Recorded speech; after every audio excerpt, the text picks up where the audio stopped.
Assalamualaikum warahmatullahi wabarakatuh. Selamat pagi Bapak Ibu semuanya. Perkenalkan saya Wijayanti dari Badan Mutu Pelayanan Kesehatan DIY. Selamat bergabung kembali dalam bimbingan teknis online yang diselenggarakan oleh Badan Mutu Pelayanan Kesehatan.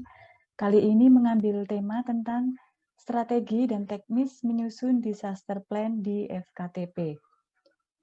Bapak Ibu semuanya, seperti kita ketahui, bencana baik alam maupun yang sekarang sedang terjadi bencana non-alam, itu sepertinya selalu lekat ya dengan Indonesia, terutama kalau untuk bencana alam karena posisi Indonesia adalah di ring of fire, banyak gunung berapi dan juga sering terjadi longsor, banjir, dan lain sebagainya.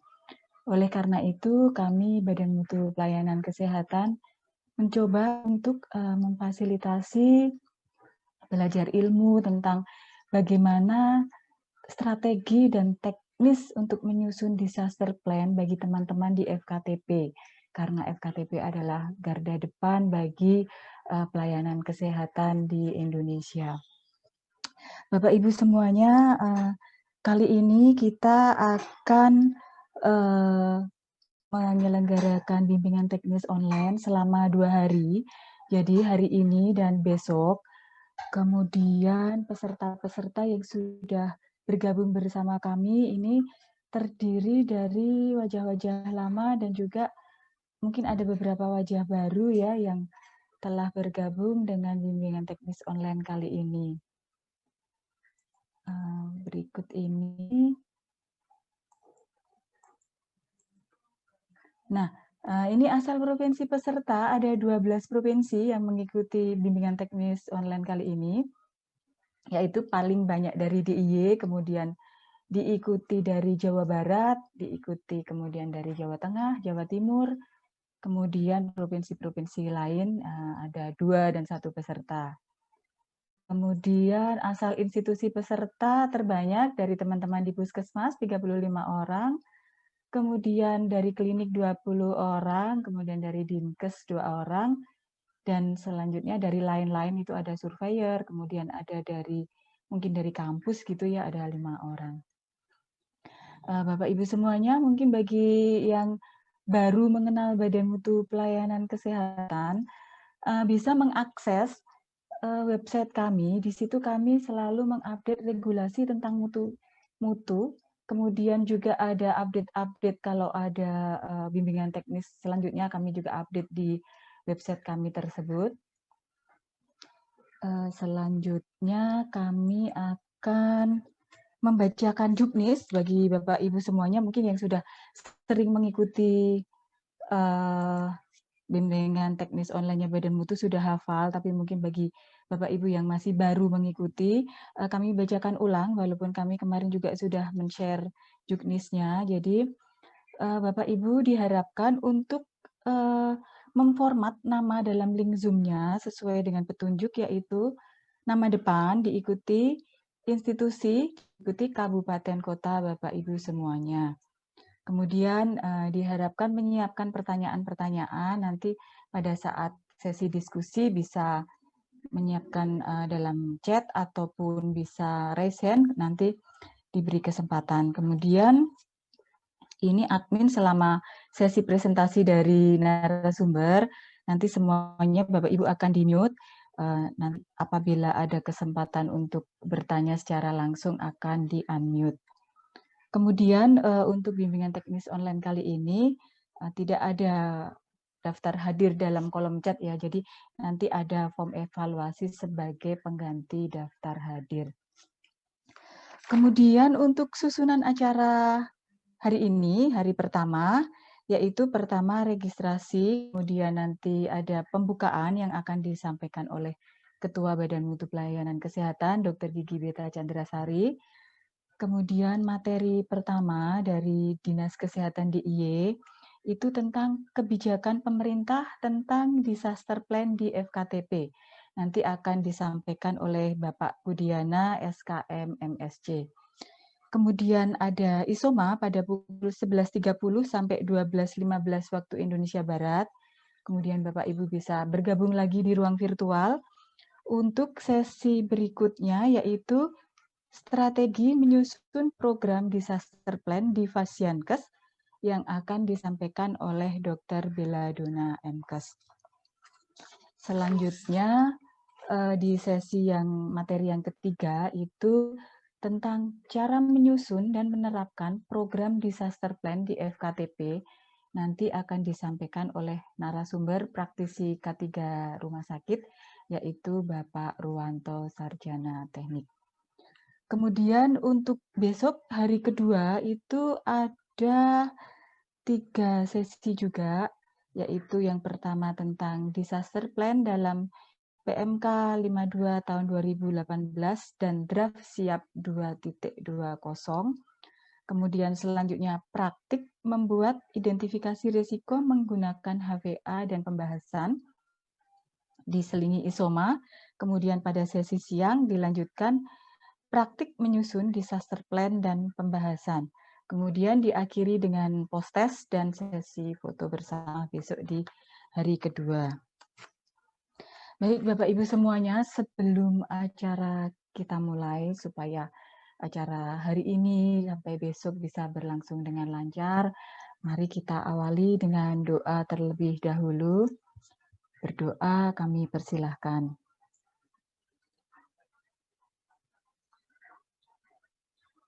Cukup? Nah, sebelum kami antarkan kepada Bu Beta, apakah Bu Beta sudah bergabung? Tes, Ya, Bu Beta? sudah. Sudah.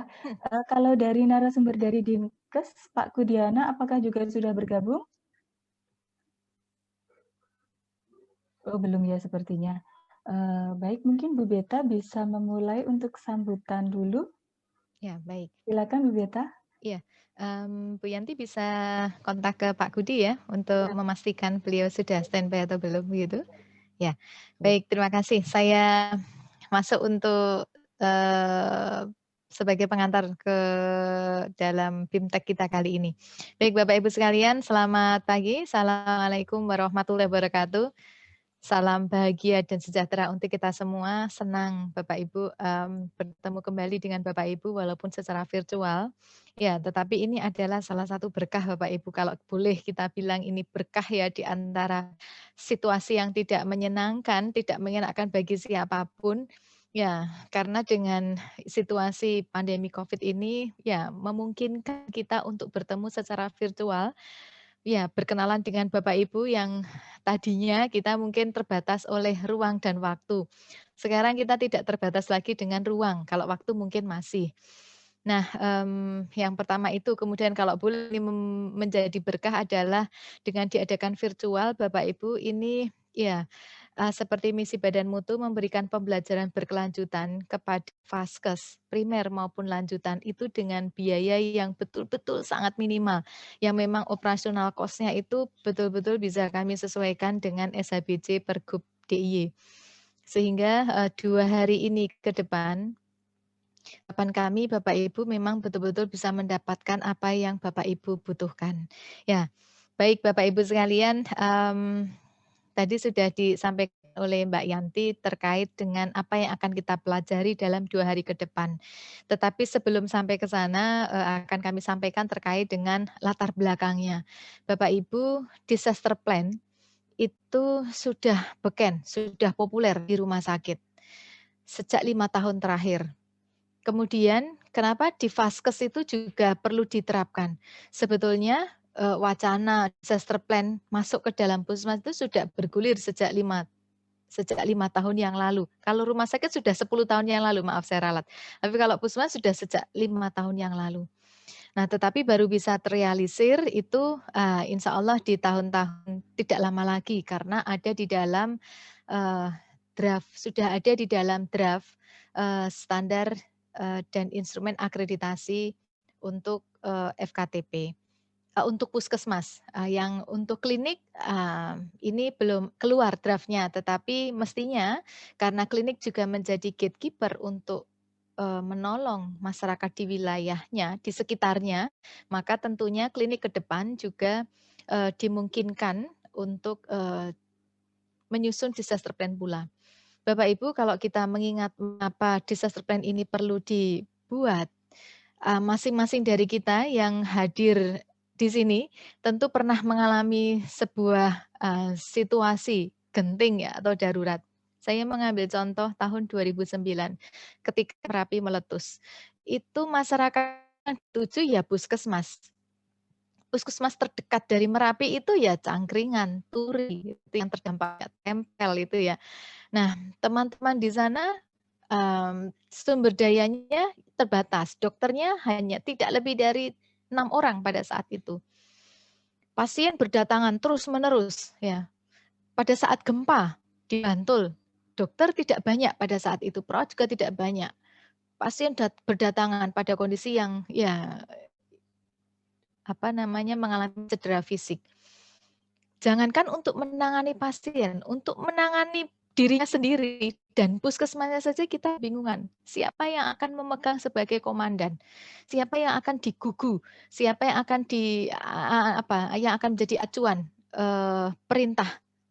Sehingga belajar dari kasus itu, maka karena memang puskesmas adalah vaskes terdekat dengan masyarakat, klinik juga demikian, maka dirasa penting puskesmas dan klinik ini melakukan perencanaan sejak awal, mengantisipasi. Karena kalau kita sudah merencanakan sejak awal, walaupun kita berdoa ya, rencana yang kita kerjakan itu tidak pernah terlaksana. Berarti kan kita berdoanya segala sesuatunya aman dan terkendali serta selamat. Tetapi wilayah Indonesia itu ya rawan bencana, mau banjir, mau longsor, mau gempa, ya gunung meletus dan seterusnya. Ya, itu memaksa kita mau tidak mau memang harus menyiapkan segala sesuatunya terkait andai kata ada bencana alam di sekitar kita. Saat ini Bapak Ibu mengalami situasi bencana non alam sedunia. Di awal-awal kita masih ingat 1 tahun yang lalu, mana yang akan kita rujuk. Ketika ada pasien apa yang kita kerjakan.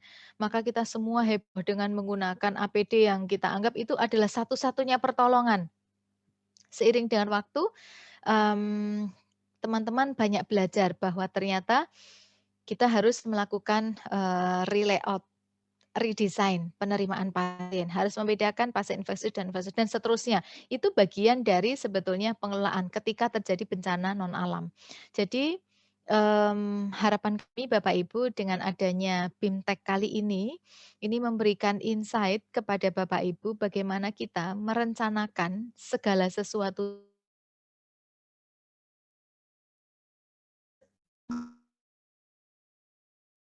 ketika terjadi bencana. Kita semua tidak gagap, tidak lagi eee, tidak tahu apa yang dikerjakan. Karena dengan adanya disaster plan sejak awal, kemudian besok kita akan berlatih bagaimana mengidentifikasi risiko, dengan pendekatan HVA, kerentanan bahaya, kita semua menjadi lebih aware, menjadi lebih terlatih. Saya kira demikian Bapak Ibu, sebagai pengantar kali ini besar harapan kami Bapak Ibu, apa yang kami sampaikan dalam 2 hari ini manfaat betul oleh Bapak Ibu.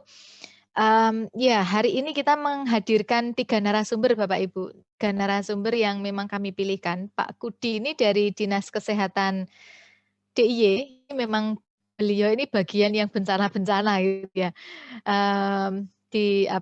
untuk yang di Vaskesnya. Kemudian yang kedua, Dokter Bella ini nanti akan bercerita. Dokter Bella ini praktisi di pengelolaan bencana. Beliau banyak mendesain bagaimana pengelolaan bencana di rumah sakit maupun di wilayah-wilayah yang memang terkena bencana. Pengalamannya sangat banyak. Bapak Ibu nanti akan dengar bagaimana pengalaman-pengalaman beliau dan mungkin itu nanti akan menjadi insight atau tambahan dari Bapak Ibu, informasi, inspirasi ketika di tempatnya Bapak Ibu itu memiliki bencana alam yang tinggi, terutama ya bencana alam. Baik, saya kira demikian, Bapak Ibu sekalian, terima kasih banyak. Mudah-mudahan, hari ini sangat bermanfaat untuk Bapak Ibu. Kami selaku panitia mengucapkan banyak terima kasih atas partisipasinya. Mudah-mudahan, kita bisa bertemu di lain waktu dalam kondisi yang lebih baik, lebih sehat, lebih bahagia. Terima kasih, selamat pagi. Assalamualaikum warahmatullahi wabarakatuh. Saya kembalikan kepada Bu Yanti. Baik, terima kasih Bu Beta atas sambutannya untuk bimbingan teknis online kali ini. Kami coba menyapa Pak Kudi, apakah sudah bisa bergabung? Monggo silahkan di-unmute. Selamat pagi, Pak Kudi. Selamat pagi, Mbak. Oh ya, Bisa jelas terdengar? sudah bisa jelas, Pak. Kemudian Bu Maya sudah bisa gabung? Ini Ya. ya. Selamat pagi, Bu Maya. Ya, selamat pagi. Iya, Bapak Ibu semuanya, untuk sesi kali ini nanti akan dihantarkan oleh moderator kami, yaitu Ibu Isnaini Mayasari SKM MKes. Beliau sehari-hari adalah Ketua Komite Surveillance dan Informasi di Badan Mutu Pelayanan Kesehatan. Beliau menempuh pendidikan S1 Kesehatan Masyarakat dari Undip di Semarang, kemudian S2-nya juga Kesehatan Masyarakat dari Universitas 11 Maret Surakarta. Kemudian beliau juga adalah TOT pendamping akreditasi Puskesmas untuk Pokja UKM. Selain itu juga mengikuti pelatihan-pelatihan lain yang banyak sekali yang kalau saya bacakan nanti mungkin tidak akan segera dimulai. Monggo segera untuk bisa menghantarkan acara di sesi kali ini. Silakan. Terima kasih. Terima kasih Mbak Yanti. Ini suara saya terdengar jelas nggih Mbak Yanti? Agak kurang keras sedikit Bu Maya. Siap. Suara saya terdengar jelas Mbak Yanti? Ya, Bu Yanti? sudah. Ya, sudah cukup. Oke. Ya, baik, kita mulai nggih. Bismillahirrahmanirrahim. Assalamualaikum warahmatullahi wabarakatuh.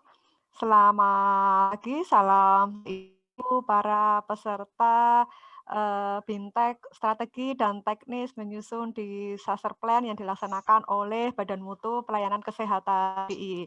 Apa kabarnya Bapak Ibu semuanya? Tentunya kami berharap Bapak Ibu senantiasa dalam keadaan sehat dan selamat dimanapun Bapak Ibu berada. Mungkin Bapak Ibu ada yang sudah mendapatkan vaksin baru tahap pertama atau mungkin yang sudah booster seperti itu ya. Ya harapan kami Bapak Ibu senantiasa sehat dalam menjalankan tugas di masa pandemi ini. Karena Bapak Ibu selaku tenaga kesehatan adalah luar biasa karena di samping untuk meresilience diri sendiri dan keluarga, Bapak Ibu harus meresilience layanan kesehatan gitu ya. Belum selesai kita diselesaikan dengan bencana non alam pandemi yang mengharuskan Bapak Ibu untuk berubah demi layanan kesehatan, kita di awal tahun ini bencana alam ya, bahkan BNPB mencatat ada sekitar 277 bencana alam di awal 2021 ini gitu ya. Selaku tenaga kesehatan di layanan kesehatan, Bapak Ibu selain juga akan menghadapi bencana non alam, juga akan menghadapi bencana alam ini. Lalu bagaimana sih kesiapan fasilitas kesehatan, utamanya fasilitas kesehatan primer dalam menyiapkan kesiapsiagaan atau perencanaan bencana alam ini. Ini mungkin masih asing ya untuk teman-teman di puskesmas atau mungkin masih agak jarang ada yang melaksanakan seperti itu. Jadi kami juga menghaturkan apresiasi sekali kepada kurang lebih 65 teman-teman dari FKTP yang mengikuti BIMTEK pada hari ini karena istilahnya sudah mau menyiapkan gitu ya. Untuk materi yang pertama ini kita nanti akan bertemu dengan Bapak Kudiana SKM Master of Science. Beliau hari-hari ada di Dinas Kesehatan Provinsi DIY di seksi Kesdas juga dan kesehatan khusus. Beliau berlatar belakang dari S2 manajemen bencana gitu ya. Jadi memang spesifikasinya tentang bencana dan sehari-hari ini Pak Kudi ini juga sebagai penanggung jawab 119 di DIY ya Mas Kudi ya, tentang ini apa itu namanya kesiapsiagaan bencana. Dan nanti Pak Kudi akan menyampaikan tentang kebijakan pemerintah tentang disaster plan, peran dan fungsinya FKTP dalam manajemen bencana, kemudian penyediaan pelayanan, kerjasama, serta strategi komunikasi. Bapak Ibu, silahkan disimak dengan baik-baik, mumpung ada masternya, sehingga nanti kita bisa berdiskusi dengan Pak Kudi lebih banyak lagi. Baik Pak Kudi, nanti untuk presentasi kurang lebih waktunya 60 menit, dan nanti kita akan kurang lebih diskusi sekitar 15 menit. Jadi kita punya waktu hingga nanti jam 11.30 Mas Kudi. Gitu. Baik, ini waktu dan tempat kepada Bapak Kudiana SKM MSc kami persilahkan. Pak Kudi ngersake di share screen dari sini atau share screen dari Badan Mutu? Mbak Yanti. Oh ya, dari... siap. Oke, siap. Monggo. Yeah. Ya.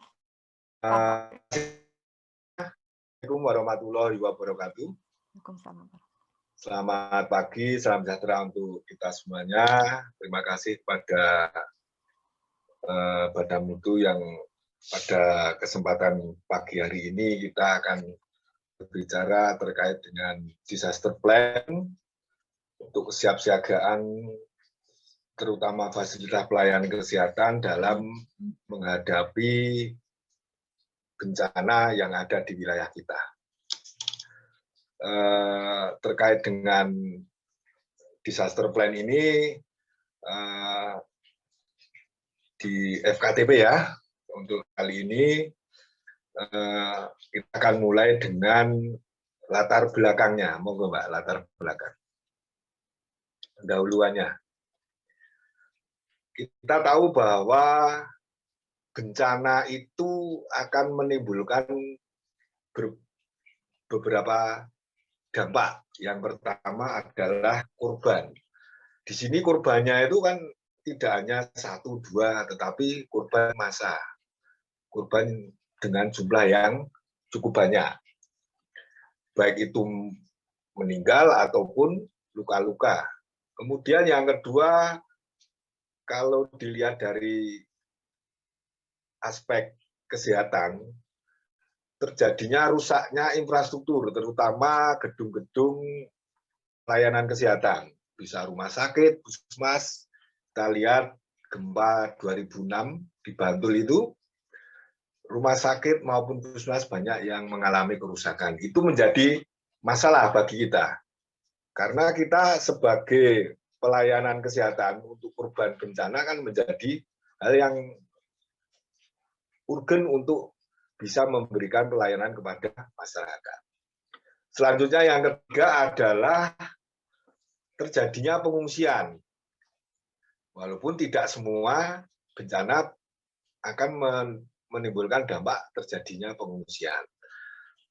Seperti yang kita tahu, terakhir ini saja, untuk erupsi Merapi kemarin itu kan kita juga ada pengungsian di Barak, Purwobinangun, Pakem. Dengan jumlah ya tidak terlalu banyak, 130-an berapa, sampai 150. Jadi dengan adanya bencana itu kita akan terdampak paling tidak 3 ini yang menjadi beban bagi aspek kesehatannya. Yang pertama korban dengan jumlah yang banyak, itu jelas kita akan menjadi pemberi pelayanan bagi korban. Kemudian di tempat pengungsian, kita juga harus menyiapkan pos kesehatan untuk melayani korban itu, penyintasnya. Kemudian kita juga mengalami kerusakan, padahal kita yang melayani, tetapi fasilitas kita juga ikut rusak. Itu menjadi hal yang harus kita persiapkan sebelum terjadinya bencana itu. Daripada nanti kita gagap, kita siap-siap mulai sekarang. Tetapi kita perlu juga melihat yang namanya bencana dan musibah dan apa itulah fenomena alam, kita harus tahu apa itu yang disebut dengan bencana.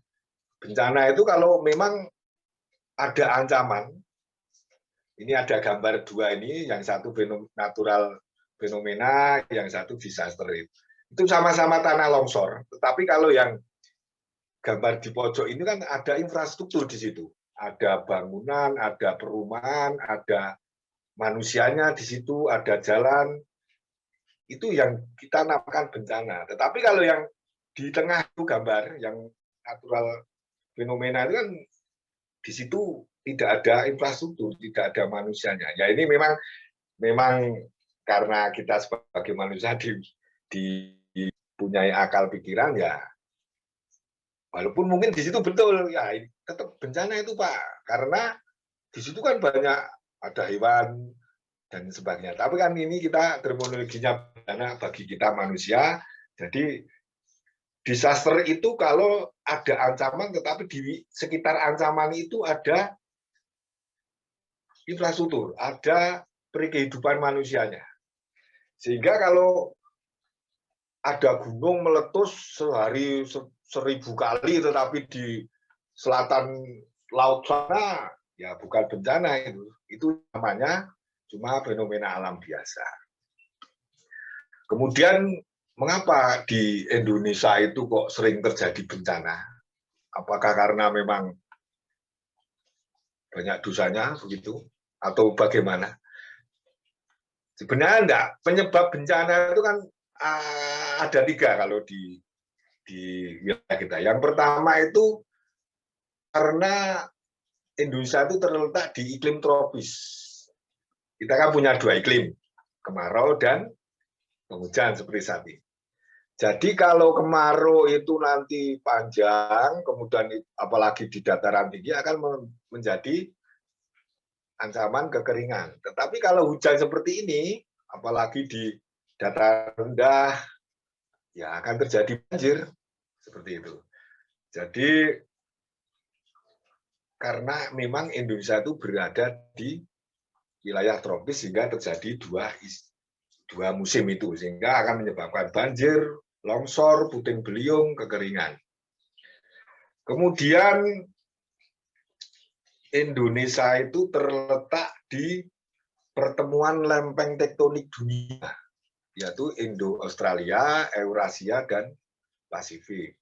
Sehingga kalau lempeng ini saling bergerak, itu kan sudah alam, memang alam seperti itu, untuk keseimbangan dari bumi kita. Sehingga akan mengalami pergerakan, gerak bumi, kalau itu bergeser akan menyebabkan gempa bumi. Kemudian dengan adanya itu akan timbul banyak gunung api di Indonesia itu. Gampangnya seperti ini. Yang kita injak ini, kalau kita kan di Pulau Jawa ini, itu kita berada di lempeng Eurasia. Padahal di selatan Pulau Jawa, ya kalau diukur dari Pantai Parangtritis ya kurang lebih 100 km lah. Di sana ada pertemuan lempeng tektonik antara Eurasia yang kita tinggali ini dengan Indo-Australia yang ada di Australia sana. Lempeng Indo-Australia itu akan menabrak lempeng Eurasia yang kita injak ini. Menghunjam ke bawah, otomatis lempeng Eurasia itu akan ketarik. Di samping ketabrak, dia akan ketarik ke atas. Sehingga kerak bumi di Pulau Jawa, di tengah-tengah Pulau Jawa itu akan tipis. Sehingga magma yang ada di dalam perut bumi itu akan mudah keluar. Maka di tengah Pulau Jawa, monggo di Bresani peta, itu akan tumbuh banyak gunung api.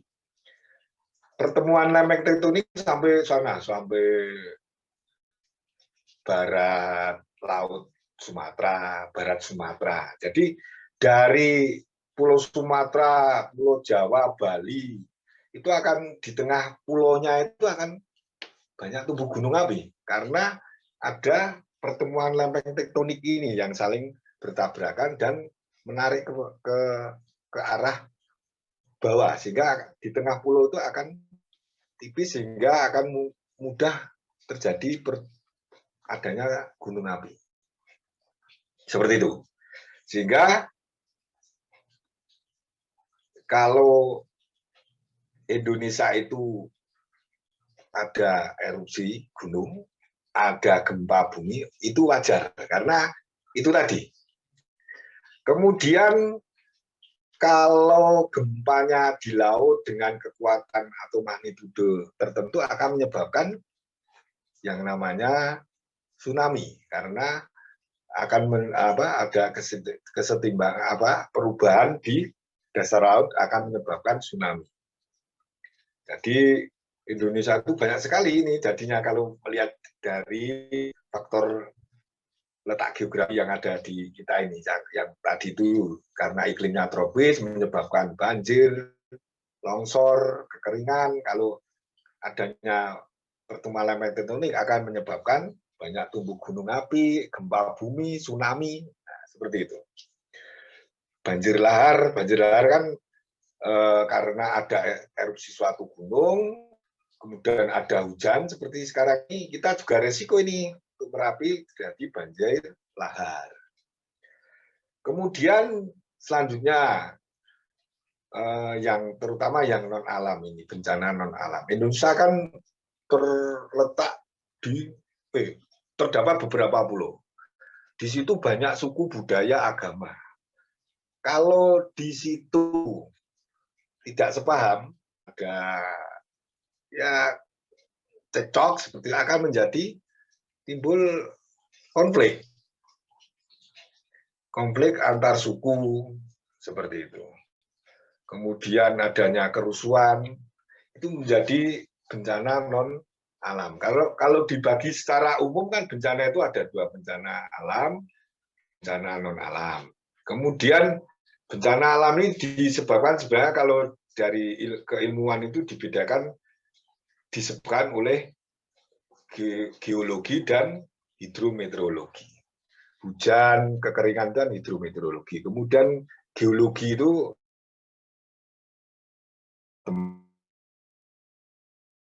menyebabkan gempa dan gunung api kalau gunung api kan ada periode ulangnya akan meletus. Lanjut, monggo. Selanjutnya ini yang perlu kita pahami, mengapa kita setiap kali kita ulang dan terus ulang. Karena ini bahaya itu karakteristiknya seperti ini. Satu, namanya bahaya atau ancaman itu ada lokasi sumber bencana. Itu akan menjadi lokasi.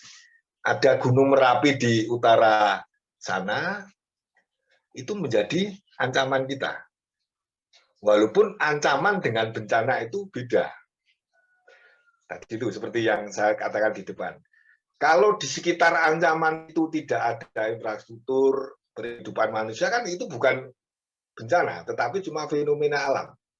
Dinamakan bencana karena di sekitar ancaman itu, di sekitar bahaya itu, ada infrastruktur, ada manusia. Itu akan menjadi bencana. Kemudian karakteristik bahaya yang lain atau ancaman yang lain ada frekuensi atau periode ulangan. Jadi Merapi itu, contoh Merapi aja ya, ini misalnya. Merapi terakhir kan 2020 kemarin, 2020, 2021 kan ya tidak terlalu besar, tapi kan sudah menimbulkan bencana karena adanya pengungsian. Tapi kita urut ke belakang coba, tahun 2010 meletus, gitu, besar malam itu. Kemudian sebelumnya 2006, 94, 1931, 1006 itu tengah Pulau Jawa itu semua tengah di Pulau Jawa ini tertutup abu vulkanik. Jadi itu ada periode ulangannya. Gempa bumi Bantul sebelum tahun 2006 pasti ada di situ gempa. Jadi ini yang menjadi pemikiran kita, mengapa kesiapsiagaan kita harus tetap kita siapkan, kita ingatkan terus. Karena ini ancaman bencana itu ada periode ulangannya. Kemudian ada magnitudenya, ada besaran yang merusak. Namanya gempa kan seperti itu. Getaran merusak. Mengapa 5,9 skala Richter Bantul itu luluh lantak? Ya karena gini, memang letak geografi Bantul kan itu namanya graben. Graben itu tanah turun. Karena di kanan kiri kita ini kan ada sesar darat. Sesar darat itu ciri-cirinya kalau suatu wilayah itu rata tiba-tiba naik. Coba panjenengan kalau mau ke HH atau mau ke Gunung Kidul kan lewat mana itu? Piungan. Itu kan kita kalau dari Jalan Wonosari dari arah barat itu kan rata atau itu tiba-tiba kita naik ke HH itu. Nah, itu sesar darat itu. Dari Kretek, dari sana selatan pantai itu ke arah utara sampai nanti Prambanan ke barat Klaten. Coba diingat-ingat 2006 gempa itu yang paling parah ya di sekitar itu. Kemudian yang paling barat di sebelah barat sebelah barat wilayah Bantul itu juga ada sesar darat. Ya pegunungan Moroeh itu tanahnya itu turun. Jadi menimbulkan graben. Kemudian konstruksi tanah di kota kemudian Bantul itu kan cuma karena erupsi gunung aja. Jadi struktur tanahnya itu struktur lepas-lepas sehingga kayak itu loh, ager-ager di dalam nampan. Nampannya kita gerakkan dikit saja, ager-agernya goyangannya banter. Ya seperti Bantul seperti itu. Kalau ada gempa, maka Bantul akan goyangannya lebih kencang. Cuma 5,9 saja sudah seperti itu. Seperti itu. Kemudian dinamakan bahaya kemudian bencana karena ada suatu benda yang bernilai di situ. Ya kita ini yang bernilai, manusia, infrastruktur. Jadi pengalaman kita sebelum satu bahaya karena ada periode ulangan maka kita harus siap. Siapa tahu besok lagi ada, pasti ada. Merapi meletus lagi. Gempa bakal terjadi lagi. Seperti itu. Jadi pengalaman kita yang dulu, monggo diiling-iling, itu gagap kita. Nggak usah. Ya kalau COVID ini memang barulah gagap wajar ya toh. Kemarin bulan-bulan Maret tahun 2020 kemarin kan kita gagap kita. Pas Yankes gagap ini gimana ini? Karena memang barulah itu baru. Tetapi kalau bencana pun sekarang Merapi, gempa itu kita masih gagap juga. 2010 itu Merapi meletus ya gagap, padahal sebelumnya pernah meletus 94. Contohnya seperti itu. Wajar, gagap itu wajar. Tapi ya jangan lama-lama, gagap kok 2 hari. Kasihan korbannya. Kan gitu. Kemudian sering salah memprediksi dari potensi bencananya itu. Kita salah. Makanya kalau di dalam membuat rencana penanggulangan bencana ini kita harus menggunakan yang terburuk, skenario terburuk dari suatu ancaman itu. Mohon maaf, ya ini di luar kita lah. 2010 itu Merapi meletus, kita cuma berapa ratus kilometer yang diungsikan sebelumnya itu tetapi dengan kecepatan kita jadikan 20 km. Jadi gagap sekali kita di dalam penanganan Merapi tahun 2010 itu. Kemudian tanggap darurat kita lakukan tidak efektif. Kita kan sering berpikiran gini, alah bencana besok ya udah digarap bareng-bareng. Tapi pengalaman kita kalau cuma kita reaktif saja, tidak akan efektif. Sebenarnya kita itu ingin nolong, tapi piye caranya mau nolong? Kita harus ketemu siapa, harus bagaimana? Paling mudah gini contohnya. Kalau Merapi erupsi, sebenarnya rumah sakit yang agak jauh misalnya wilayah Bantul mau ikut-ikut nolong, mau ikut evakuasi korban. Tapi pengalaman 2010 kemarin seperti apa? Banyak ambulan yang malah kesasar. Justru ada yang malah menjadi korban. Karena mereka tidak tahu apa itu maksudnya tidak tahu arah, kemudian sebenarnya erupsi ini arahnya ke mana. Jadi titik-titik aman, jalan-jalan aman itu harus kita petakan semenjak sekarang.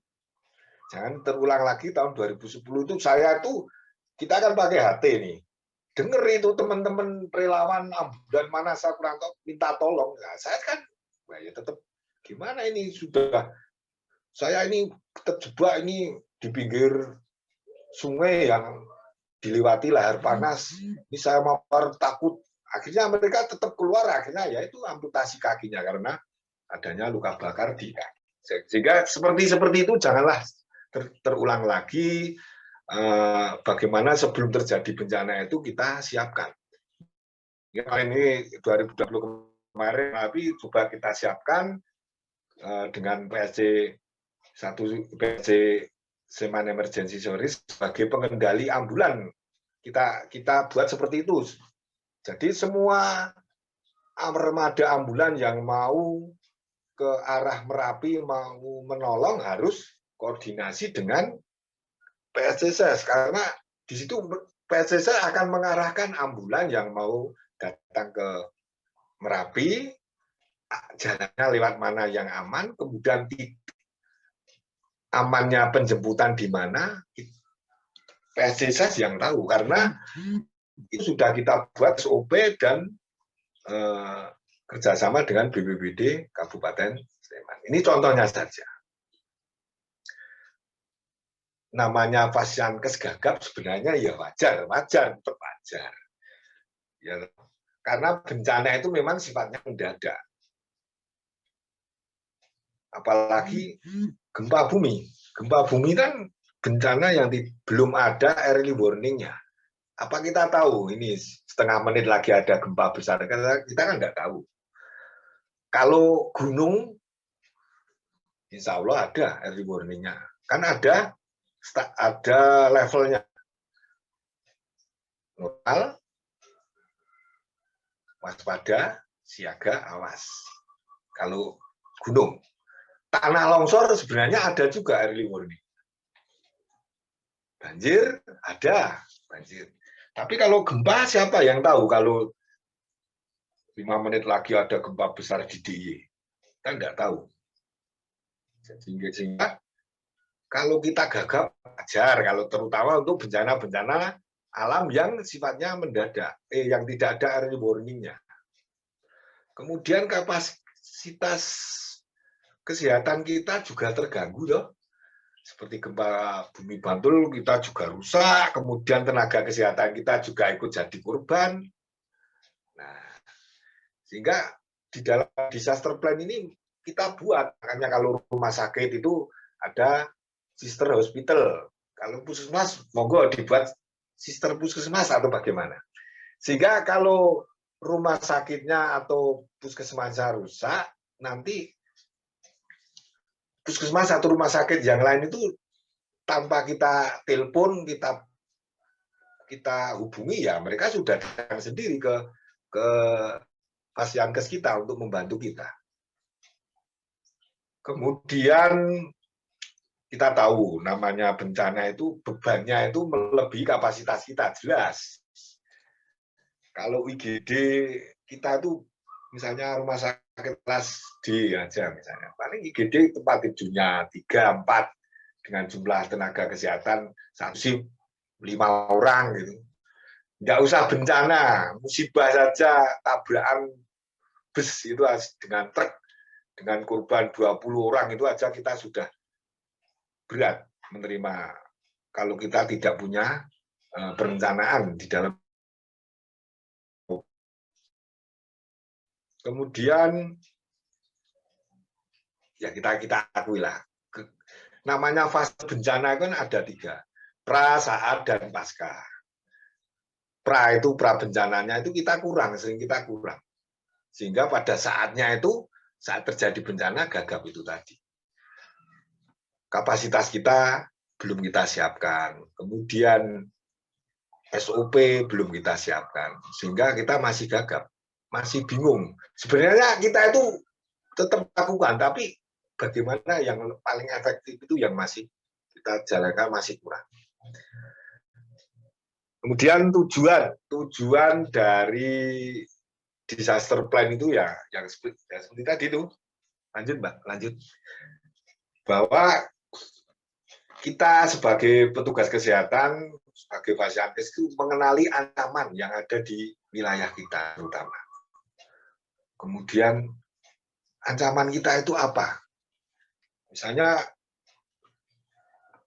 sebagai contoh, puskesmas Kretek, misalnya ya, ini saya coba baca, puskesmas Kretek. Ancaman yang ada di wilayah puskesmas Kretek itu apa toh? Ya kita lihat aja di indeks risiko bencana Indonesia ada yang keluaran 2013 itu. Kemudian sejarah kebencanaan di wilayah Kretek apa? Kita lihat saja, oh di situ sering banjir misalnya. Kalau musim penghujan ini karena dataran rendah, loh. Kemudian resiko kalau ada gempa bisa terjadi tsunami misalnya. Walaupun di wilayah Kretek sebagian kecil di selatan sana misalnya. Itu kemudian kita petakan. Oh, berarti wilayah kita itu ancamannya ini. Kemudian kalau ada ancaman itu, mana saja wilayah kita yang terdampak? Berapa jumlah penduduknya wilayah itu? Kelompok rentannya berapa? Jadi kalau memang besok terjadi betulan, itu enak kita, sudah enak. Tinggal di tengah orang atau kita mau menyiapkan logistiknya, sudah tinggal itu lihat perencanaannya itu. Nah, ini resiko di RT 5, RW 3 itu jumlah penduduknya sekian, jadi kebutuhan logistiknya sekian. Sudah gampang kita hitung dengan itu membuat analisis risiko itu. Kemudian kerentanan itu berbanding terbalik dengan kapasitas. Misalnya warga masyarakatnya itu di situ belum pernah kita sosialisasi kalau wilayahnya itu risiko bencana, itu kan merupakan suatu kerentanan. Di situ belum ada jalur-jalur evakuasi, titik kumpul misalnya. Belum ada kesepakatan kalau terjadi bencana mau lari kemana, itu kan kerentanan, termasuk kerentanan kita. Berbanding terbalik dengan kapasitas. Kapasitas itu kan kemampuan kita untuk mengatasi bencana. Misalnya kalau puskesmas kita itu jumlah dokternya berapa, perawatnya berapa, kita punya ambulan berapa, punya tempat tidur berapa, apakah kita puskesmas rawat inap, dengan klinik sama juga. FKTP juga harus menyiapkan seperti itu. Kemudian tujuan yang kedua itu mampu mempersiapkan kesiapsiagaannya itu kita. Bagaimana besok kalau terjadi bencana ini, kita itu sudah siap. Jangan gagap lagi. Gagap boleh, tapi jangan likur kasihan korbannya. Kemudian di dalam prabencana itu kita harus membuat disaster plan itu kan tujuannya untuk membentuk kesiapsiagaan kita. Itu bentuk dari, misalnya kita akan ada akreditasi ya, akreditasi puskesmas, akreditasi FKTP yang lain kan, mana kamu kesiapsiagaanmu dalam menghadapi bencana. Nah ini, saya sudah buat dokumen disaster plan misalnya. Kemudian di saat bencana pasti akan responsif kita. Responsif yang efektif, maksud saya gitu. Di dalam penanganan krisis kesehatan. Jadi gini ya, nanti kok ada bunyi krisis kesehatan, ada bunyi bencana. Kalau kita terminologinya kan orang kesehatan, jadi nyebutnya penanggulangan krisis kesehatan akibat bencana. Nanti kan tabrakan karo BPBD. Sebenarnya sama, kita kan krisisnya kesehatan, dampak dari bencana kan ada krisis kesehatan. Jadi itu yang kita tanggulangi. Kemudian masa pemulihannya di pasca bencananya, kalau kita sudah membuat disaster plan akan lebih mudah, karena ada penghitungan kerusakan misalnya, seperti itu. Lanjut.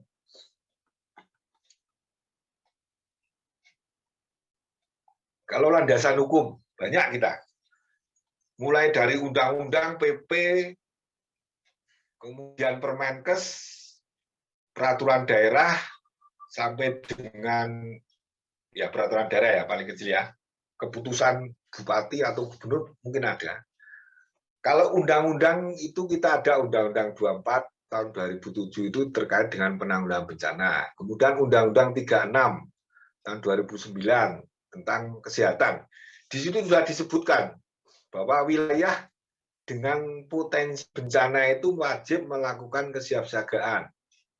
Kayak kita tadi DIY, sudah saya sampaikan di depan tadi bahwa kita resiko sekali, baik bencana alam, non-alam, geologi maupun hidrometeorologi kita ada. Kita itu pepak kalau ancaman bencana di wilayah ini. Jadi dengan adanya wilayah berpotensi bencana, ya kita wajib membuat kesiapsiagaan ini dengan membuat disaster plan itu di dalam Undang-Undang 24 maupun Peraturan Pemerintah Nomor 21 tahun 2008 tentang penanggulangan bencana itu sudah disebutkan. Kalau dilihat dari kesehatan, aspek kesehatan di Undang-Undang 36 ini juga ada. Pemerintah daerah bertanggung jawab atas ketersediaan sumber daya. Kalau Puskesmas kan bagian dari pemerintah daerah. Kemudian kalau FKTP yang lain, misalnya klinik, itu kan menjadi, karena gini, penanggulangan bencana itu tidak hanya urusannya pemerintah, tetapi kan ada segitiga, kalau lambang BPBD segitiga itu, pemerintah, masyarakat, dan dunia usaha. Jadi di penanggulangan bencana itu ada 3 unsur itu yang berperan. Walaupun memang penanggung jawabnya itu pemerintah, karena ada ikatan, kan gitu. Kemudian di Peraturan Menteri Kesehatan Nomor 46 tahun 2015 ini tentang, udah ganti belum ya, mohon maaf ya, ini tentang akreditasi KTP. Di situ jelas disebutkan, dilihat oleh surveyor terkait dengan penanganan bencana ini. Kemudian kalau di PMK 75 tahun 2019 tentang penanggulangan krisis kesehatan. Jadi di Peraturan Menteri Kesehatan itu ada terkait dengan penanggulangan krisis kesehatan, yaitu nomor 75 tahun 2019. Itu sudah diatur semua. Adanya klaster kesehatan. Klaster kesehatan itu suatu klaster bagian dari klaster penanggulangan bencana. Kan di situ ada klaster penanggulangan bencana, itu ada klaster logistik, klaster SAR, pencarian dan pertolongan, kemudian ada klaster kesehatan. Nah, di klaster kesehatan itu yang menjadi penanggung jawab atau koordinatornya adalah Kepala Dinas Kesehatan setempat. Kalau itu bencananya level kabupaten, ya Kepala Dinas Kesehatan Kabupaten itu sebagai koordinator klaster kesehatan. Kalau itu bencananya level provinsi, ya Kepala Dinas Kesehatan Provinsi. Di PMK 75 itu diatur semuanya. Lanjut. Kemudian landasan hukum yang lain. Lanjut, Mbak. Mbak. Sebenarnya masih banyak lagi. Itu yang besar-besar saja. Kalau di DIY itu ada peraturan daerah terkait dengan penanggulangan bencana, ada nomor 15 tahun 2013. Di peraturan daerah itu juga sudah diatur seperti itu. Kemudian upaya FKTP, baik itu puskesmas maupun klinik, itu apa saja yang kita siapkan? Yang pertama, yaitu pemetaan risiko bencana yang ada di wilayahnya. Dengan cara apa? Ya bisa dilihat paling gampang dengan melihat di Indeks Risiko Bencana Indonesia. Tahun 2013 itu ada semuanya. Itu ada petanya, ada wilayah. Ya, contoh Kabupaten Bantul, Kecamatan Serandaan itu bencananya apa saja itu sudah ada kok. Dengan potensi rendah, sedang atau tinggi. Di Indeks Risiko Bencana Indonesia ada. Atau dengan melihat sejarah kebencanaan yang ada. Ceritane wong tua-tua, wong sepuh biyen iki apa wae to nang kene sing tahu. Atau selama kita menjadi petugas di situ apa yang pernah terjadi bencananya. Itu bisa kita buat dengan pemetaan. Kemudian setelah itu kita buat rencana penanggulangan bencana atau disaster plan itu. Di situ berisi terkait dengan ya sama dengan adanya pemetaan, kemudian penyiapan logistiknya, SOP atau prosedurnya seperti apa kalau terjadi bencana itu, kemudian apa yang kita butuhkan. Misalnya banjir, kalau terjadi banjir, kita buat analisis resikonya. Di situ levelnya tinggi, rendah, sedang. Kalau yang tinggi itu wilayah mana saja, jumlah penduduknya berapa, kebutuhan apa yang mereka butuhkan, baik itu logistik, sumber daya manusianya kita apa, misalnya kita butuh tenaga dokter, perawat, berapa jumlahnya untuk menangani korban. Kemudian SOP apa yang harus kita siapkan kalau terjadi banjir. Korban kita bawa kemana, kemudian kita rujuk kemana. Nah, itu termasuk SOP-nya.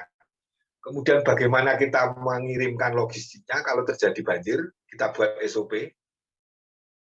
Dia di masyarakat kan pasti ada kader, itu kalau terjadi bencana banjir, kita langsung lapor kemana? Ke Puskesmas, ke siapa? Nah, itu dibuat SOP-nya. Kemudian membuat itu, kita akan melihat kesenjangan. Ternyata kalau di penanganan banjir itu kebutuhannya itu A, B, C, D, E. Padahal di Puskesmas ini kita cuma punya A, B, C. DE-nya kurang. Nah, itu kan senjang. Terjadi kesenjangan. DE-nya itu kita, untuk memenuhi itu kita cari kemana? Ya, kita sampaikan ke Dinas Kesehatan atau ke BPBD, kita ternyata masih butuh ini, mohon bantuannya. Tidak harus kita beli sendiri, enggak. Kalau bisa pinjamlah. Seperti itu. Itu kesenjangan yang ada di dalam memenuhi upaya penanggulangan bencana. Lanjut.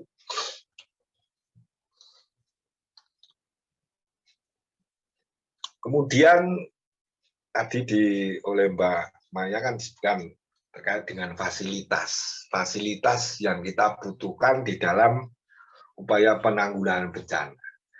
Itu kita bisa peroleh fasilitas itu kalau kita sudah membuat perencanaannya ini. Dari awal kita buat analisis risiko. Risikonya apa toh yang ada di wilayah kita ini, wilayah kerja kita ini. Bencananya apa? Kemudian yang terdampak itu wilayah mana, berapa jumlahnya. Nah, ini baru kita kelihatan fasilitas apa yang kita butuhkan untuk melakukan penanganan itu, baru kita kelihatan. Jadi ada urutannya, ada urutan nanti atau besok Mbak Bella banyak menjelaskan terkait hal ini. Fasilitas apa yang akan kita butuhkan di dalam upaya penanganan bencana ini.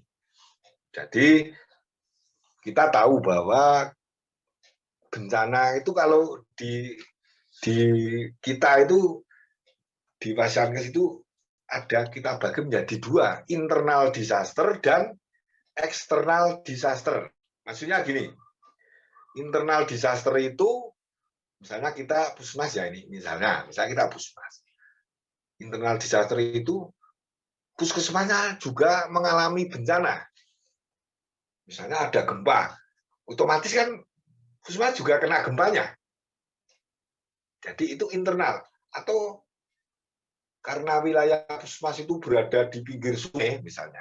Walaupun sebenarnya kan ada aturannya sebenarnya di PMK 75 tahun 2014 terkait dengan Puskesmas ya itu ya. Peraturan menteri terkait dengan Puskesmas. Bahwa pembangunan Puskesmas itu jangan dekat-dekat dengan wilayah yang risiko bencana, kan sebenarnya sudah ada regulasinya. Jadi Puskesmas berada di pinggir sungai yang sering banjir. Nah, itu kan kita juga terdampak. Jadi itu namanya internal disaster. Tapi kita juga ada eksternal disaster. Misalnya wilayah radius 5 kilo puskesmas kita itu ada tanah longsor. Puskesmas kita kan aman, tidak terkena longsor, tapi wilayah kerja kita ada yang terkena longsor. Itu namanya eksternal disaster. Tapi juga ada yang double kita. Kita juga internal, juga eksternal. Misalnya gempa bumi tadi, puskesmas juga terkena dampak gempanya, tetapi banyak korban yang datang ke puskesmas kita. Nah, jadi ada dua kegiatan kita.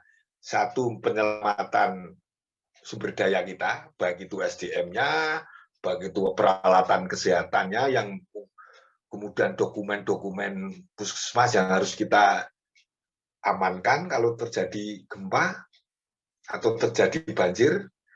Kalau gempa misalnya, kita juga harus menolong orang lain, maksudnya masyarakat yang datang ke mas kita. Jadi ada dua kegiatan di sini, baik internal disaster maupun eksternal disaster. Sudah jam 11. Lanjut.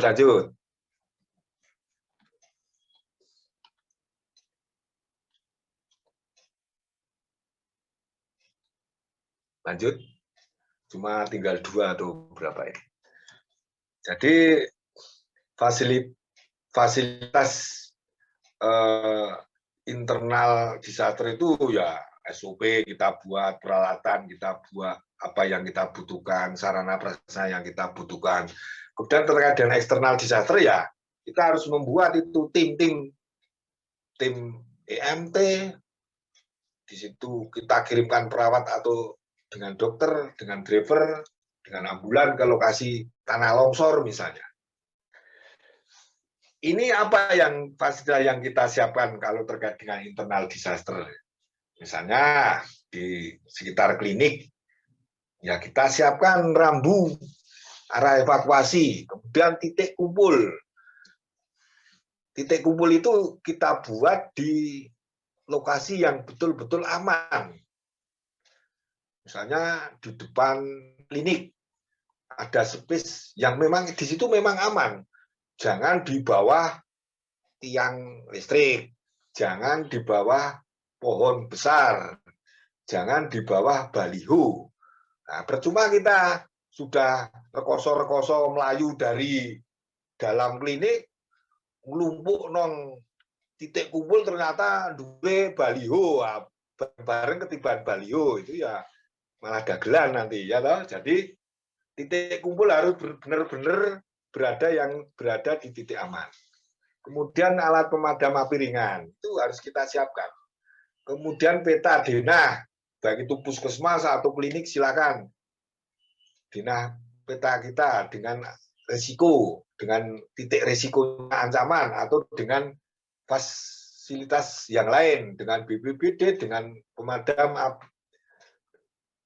kebakaran, itu peta-peta kita siapkan. Kemudian tangga darurat kalau memang itu bangunannya bertingkat misalnya.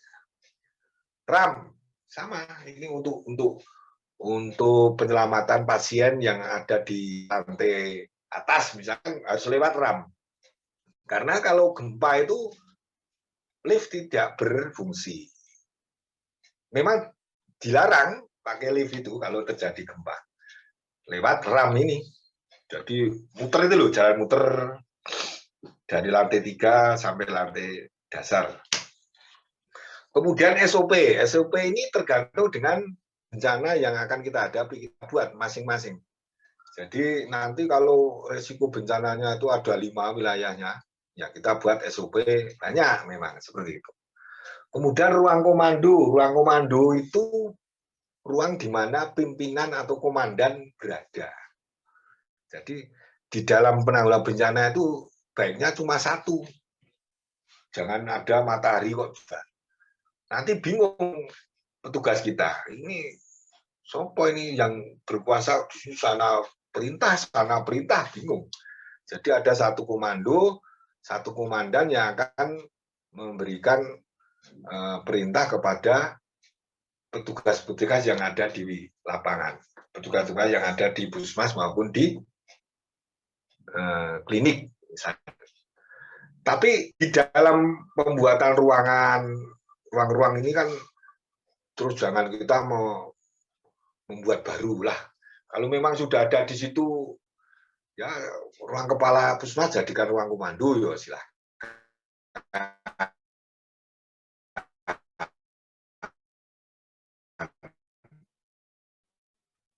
Tetap ditulis tapi bencana ya sebagai ruang kepala puskesmas. Kemudian kalau IGD-nya, unit gawat daruratnya itu sempit, berhubung karena bencana jumlah korbannya banyak, kita masukkan ke aula ya.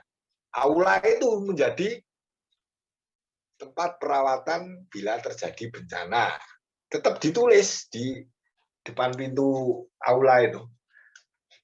Kalau saat akreditasi akan dilihat seperti itu. Kalau terjadi bencana kita pakai untuk perawatan. Kalau tidak ya untuk aula biasa pertemuan kita.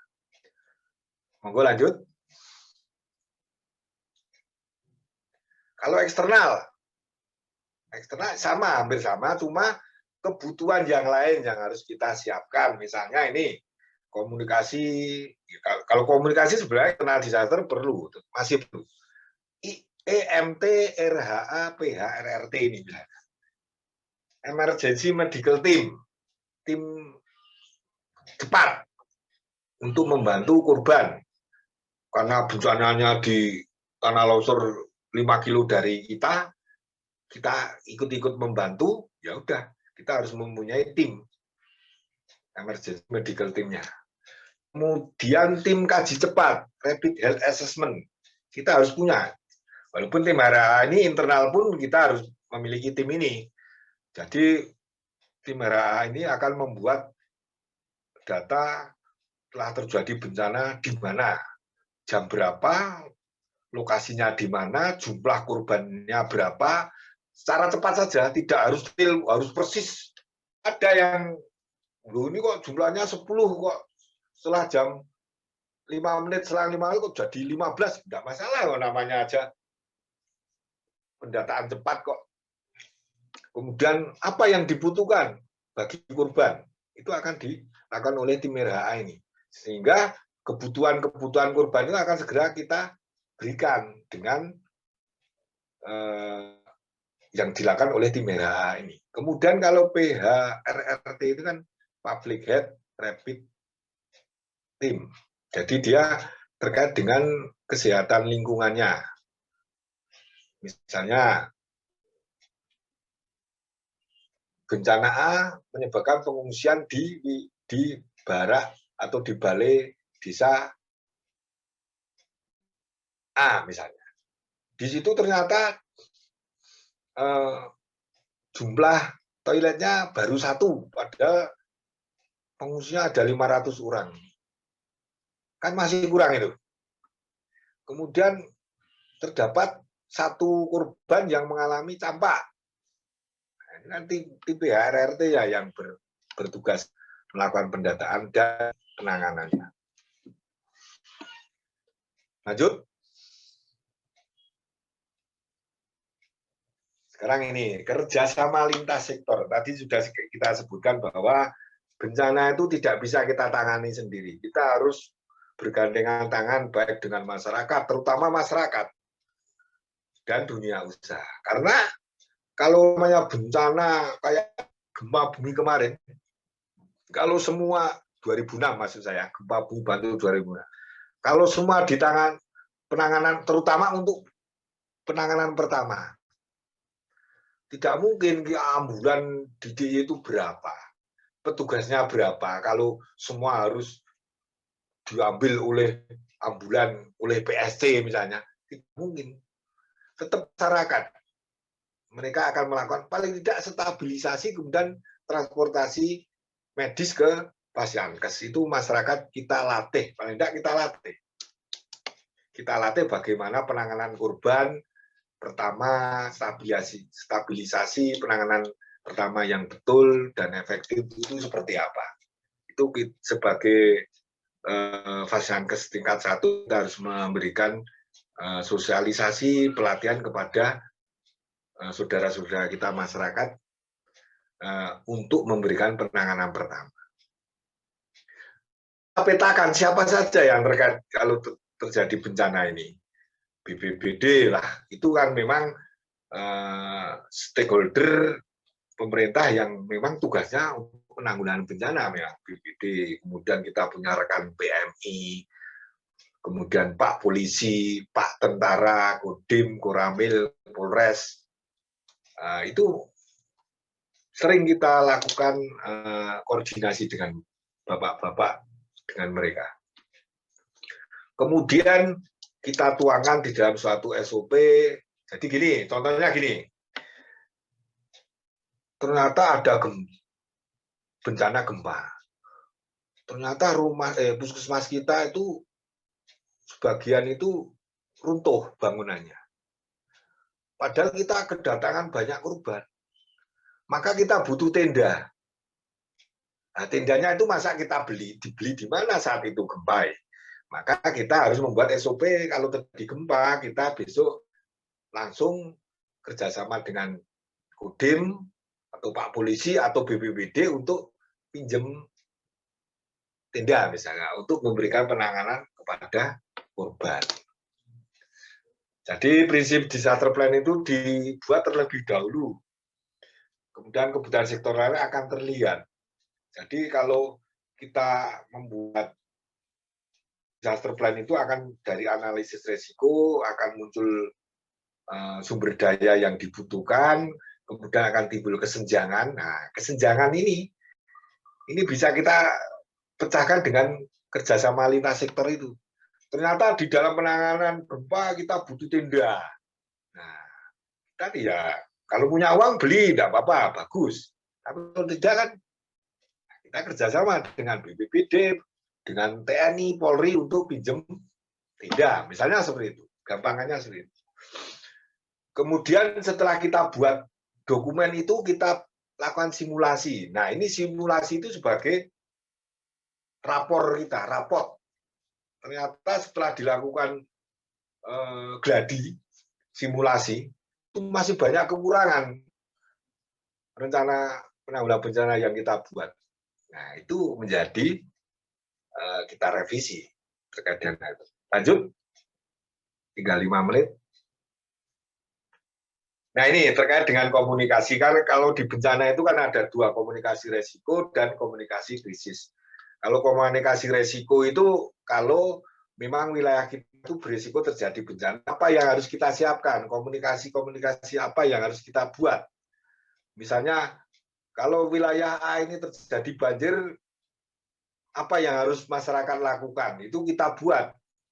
Baik itu dibuat brosur atau seperti apa, kemudian kita tempelkan di masyarakat sana, kita buat spanduk agar mereka tidak lupa. Kemudian kita buat pelatihan. Beda dengan komunikasi krisis. Komunikasi krisis itu kan kalau sudah terjadi bencana, saat terjadi bencana, komunikasi apa yang harus kita buat, kita informasikan, kita sampaikan. Jadi ini ada beda antara komunikasi resiko dan krisis. Kalau resiko itu kan kita buat berkala dan jangka panjang. Kalau komunikasi krisisnya ini untuk bersifat darurat. Jadi perubahan di lapangan sangat dinamis sehingga akan ada terjadi perubahan. Dan itu pun harus segera kita tangani kalau komunikasi krisis itu. Kalau resiko kan kita bisa konsensus dulu dengan semua stakeholder.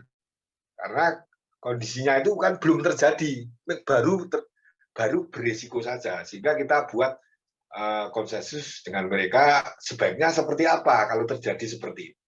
Beda kalau krisis.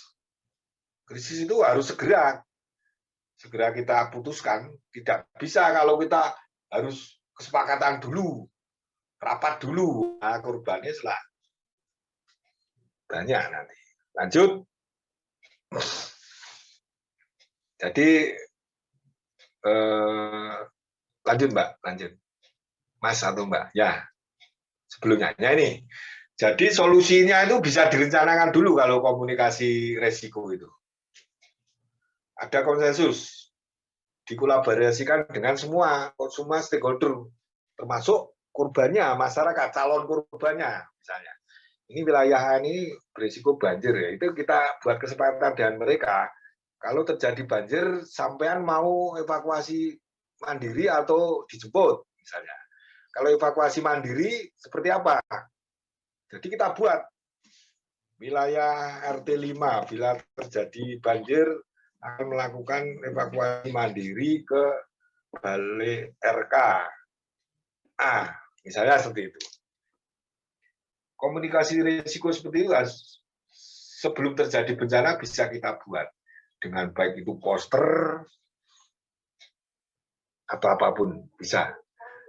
Kemudian kalau untuk krisis, komunikasi krisis, solusinya ya segera mungkin karena waktu yang tersedia itu sangat sempit.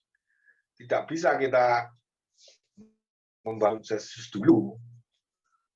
Karena kalau harus konsensus, korbannya akan semakin banyak dan perlu penanganan segera.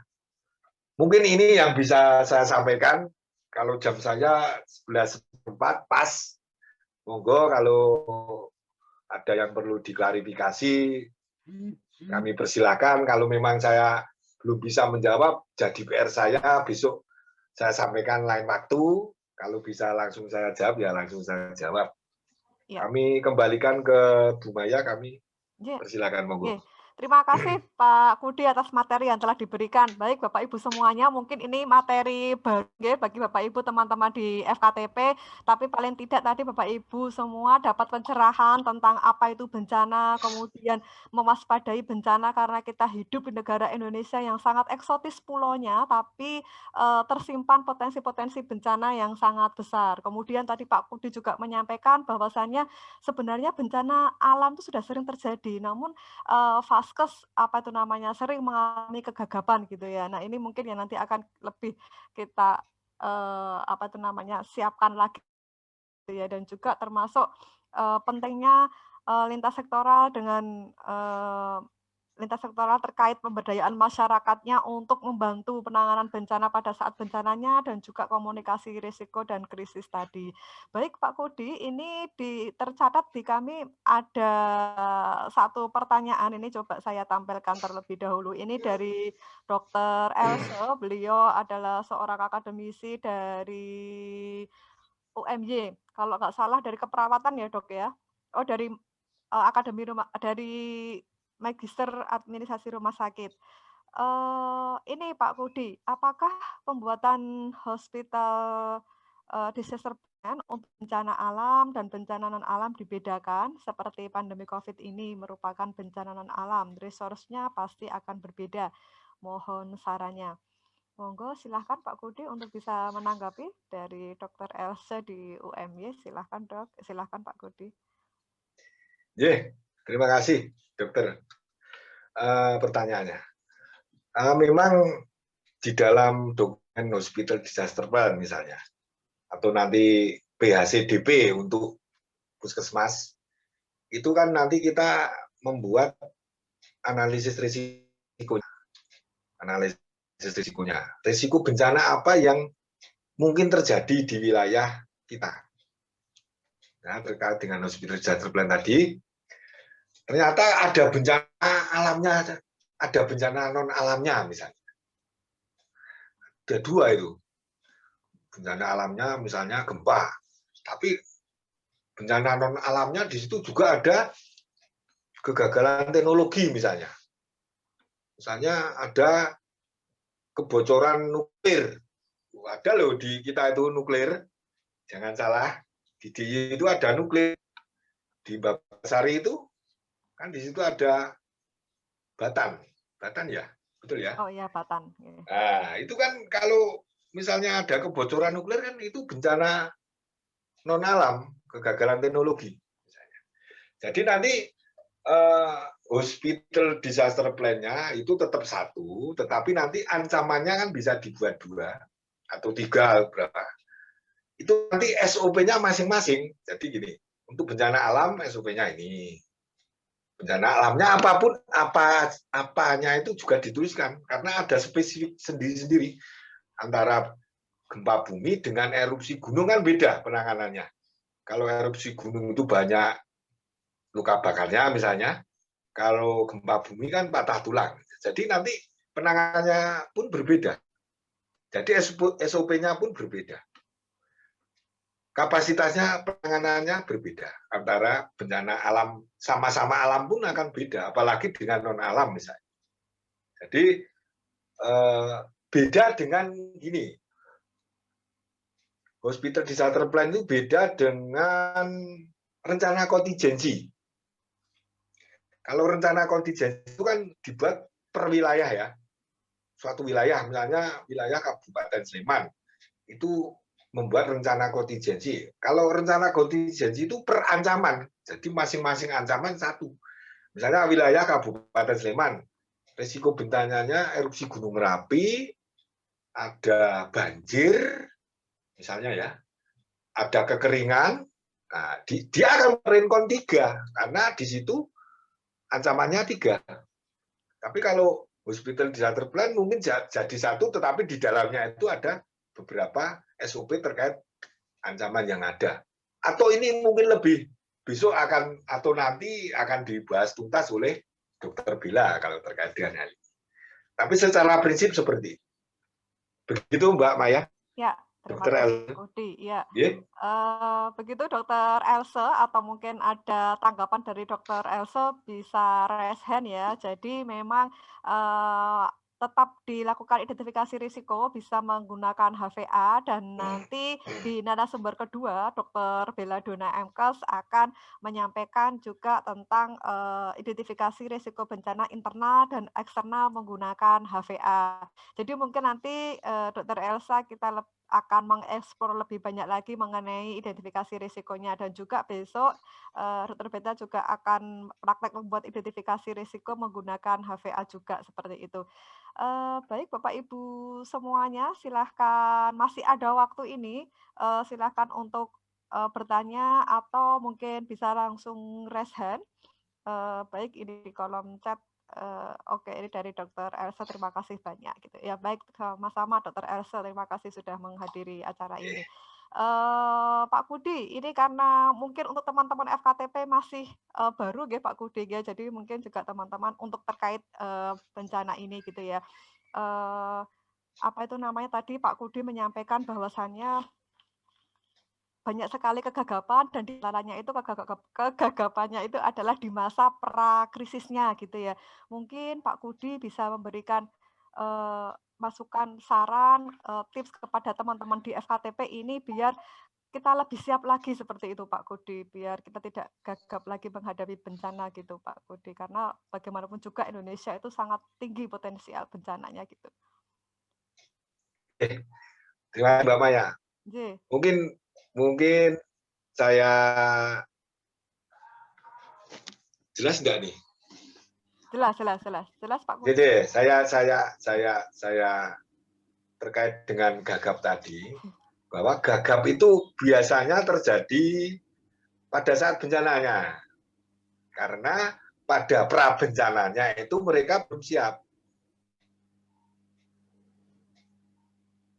Berdengung ya? Enggak ya? Jelas sih Pak Kudi? Enggak. Oke.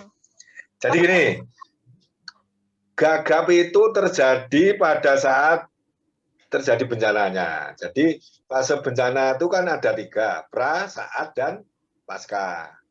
Jadi kalau saat bencananya itu gagap, pasti pra bencananya kurang siap. Kita balik saja. Pada saat pra bencana, sebelum terjadi bencana kita sudah siap, maka pada saat terjadi bencana, insya Allah atau kemungkinan besar akan siap.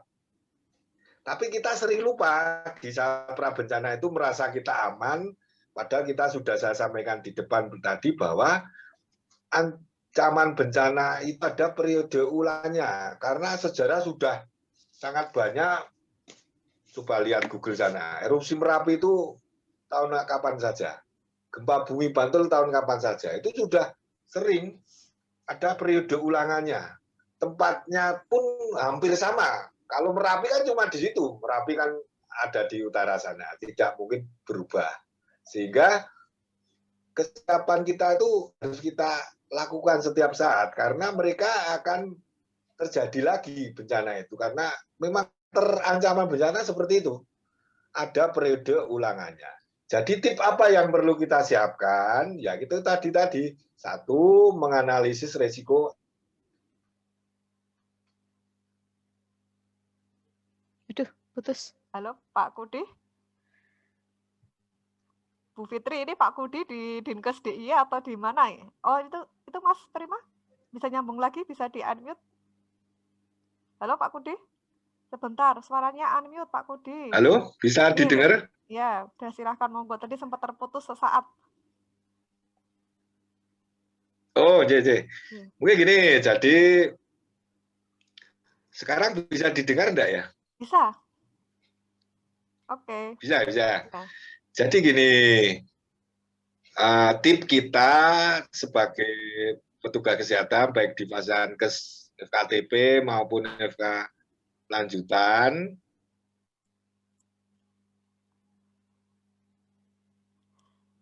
Pak Kudi putus lagi nih. Oh, enggak. Masuk lagi ini sepertinya, Mas.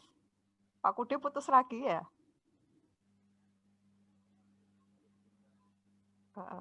Oke. Silakan Pak Kudi. Bisa. Ya. Halo Pak Kudi. Silakan di-unmute terlebih dahulu. Ya. Ya. Apa bisa didengar? Yeah. Apa bisa didengar? Oke. Ya, ini sudah bisa. Oh, mohon maaf, saya kan WFH ini. Jadi, oh ya, siap. Di rumah saya kan di kampung, jadi kampungan ini HP saya. Mohon maaf, nggih. Jadi gini, tipnya itu sebagai FKTP, ya kita harus membuat itu tadi, membuat disaster plan dengan satu analisis risiko kita buat, kemudian membuat kebutuhan apa yang harus kita siapkan bila terjadi bencana itu sesuai analisis risiko yang kita buat. Kebutuhannya akan kita buat, ternyata kapasitas kita itu punyanya A, B, C, D. Padahal kebutuhannya A, B, C, D, F. EF-nya itu akan kita sebut sebagai kesenjangan tadi. Untuk membuat EF itu ya bisa kita beli kalau kita punya uang, atau kita mohon bantuan dengan kerjasama lintas sektor tadi. Untuk memenuhi fasilitas atau sumber daya yang kita miliki kurang itu, kita kerjasama dengan lintas sektor untuk mengatasi kesenjangan itu. Begitu Mbak Maya? Ya, baik. Siap. Terima kasih. Oke, Bu Ya, Peta, Mbak Maya. ada yang dikonfirmasi? Ya, silakan. Enggak konfirmasi sih sebetulnya, cuman bertanya silakan. Diskusi dengan Pak Kudi, silakan. Pak Kudi, halo Pak Kudi, apa kabar? Baik. Ya, Pak Kudi, ya penjelasannya sederhana dan itu mudah dipahami oleh kita-kita yang memang awam ya Pak Kudi untuk mempelajari hal baru terkait dengan bencana. Jadi saya senang mendengar penjelasan dari Pak Kudi sederhana, to the point gitu ya, straightforward gitu. Baik Pak Kudi, mungkin bisa lebih dipertegas terkait dengan ini. Kalau Vaskes primer, puskesmas atau klinik itu memiliki risiko bencana, kan tadi diminta untuk mengidentifikasi risiko. Ternyata bencananya ada banyak nih, risiko bencana bila terjadi banjir, terjadi gempa, terjadi kebakaran mungkin. Nah, dari sekian banyak itu kan dilakukan identifikasi risiko.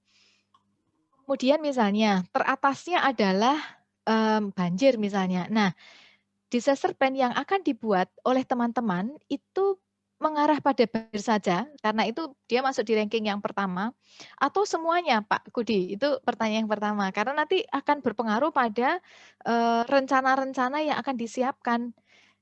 Kalau misalnya apakah bisa, misalnya ternyata identifikasi risiko tertingginya adalah banjir, lalu persiapan prabencananya adalah persiapan prabencana bila membentuk tim reaksi cepat banjir. Kemudian menyusun SOP terkait banjir aja. Yang keempat, mengidentifikasi lintas sektoral terkait dengan peran fungsi untuk penanganan bencana banjir. Sosialisasi simulasi bila terjadi bencana banjir. Itu saja bisa nggak Pak Kudi? Atau kita harus membuat disaster plan yang banyak sekali karena sendiri, kebakaran sendiri, gempa sendiri gitu. Bisa diberi masukan Pak Kudi? Atur nuwun. Bisa sekarang? Ya, Bisa. silahkan Pak Kudi. Ya. Kalau saya setuju dengan Mbak Beta tadi bahwa dengan penilaian risiko, kemudian kita akan risiko tertingginya itu wilayah kita itu bencananya misalnya banjir tadi. Ya kalau dari saya memang bagusnya itu satu ancaman kita buat satu hospital disaster atau PHC atau disaster plan apa namanya untuk puskesmas atau untuk rumah sakit. Jadi lebih sistematis seperti rencana kontingensi, sehingga kita pilih bencana yang sering dan dampaknya paling bahaya itu yang akan kita buat, misalnya seperti itu.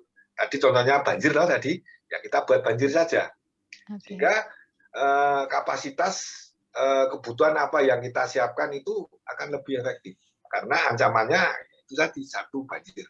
Kalau memang kok ini ancaman bencananya itu sama-sama kuat ini banjir dengan kebakaran misalnya ya kita buat dua saja. Tapi memang dua dokumen kalau saya.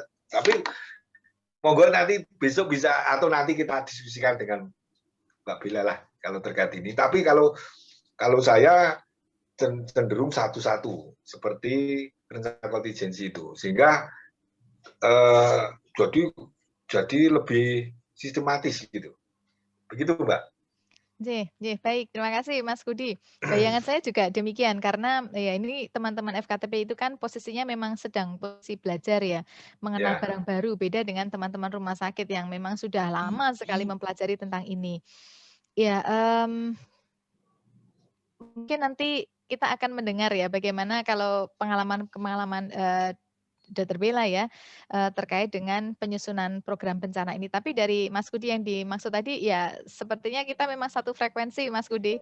Yang penting kita fokus dulu pada saat potensi risiko bencana sehingga teman-teman puskesmas dan klinik tidak terlalu merasa kerepotan dan tahu persis mana yang perlu diprioritaskan begitu ya.